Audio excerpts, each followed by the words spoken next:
নবীনগরে প্রবাসী নজরুল ইসলাম নজুর বিরুদ্ধে অজ্ঞাতনামা একাধিক ব্যক্তি বিভিন্নভাবে দিনের পর দিন নজরুল ইসলাম নজুর বিরুদ্ধে উদ্দেশ্যপ্রণোদিত মামলা ও অপপ্রচার করে আসছে।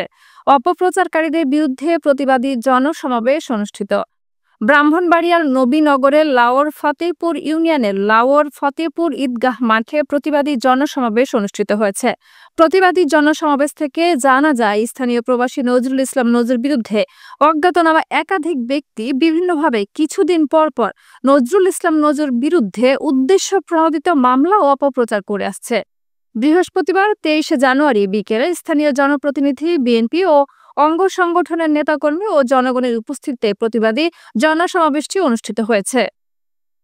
এতে বক্তব্য রাখেন লাওর ফতেপুর ইউনিয়নের 2 নম্বর ওয়ার্ডের সাবেক মেম্বার এমদাদুল হক ইদর, যুবদলের সাবেক নেতা আতিকুল হক শিশু, কৃষক দলের সহসভাপতি রইস উদ্দিন, কৃষক দলের সাধারণ সম্পাদক বানু মোল্লা, যুব দলের নেতা আজিজুল হক আশিক, খোরশেদ আলম, দুলাল মিয়া, মিজান মেম্বার, কামাল আবুল মিয়া, সাদেক সরকার, জহুর মিয়া ও এলাকায় স্থানীয় গণ্যমান্য ব্যক্তিবর্গ সহ অন্যান্যরা।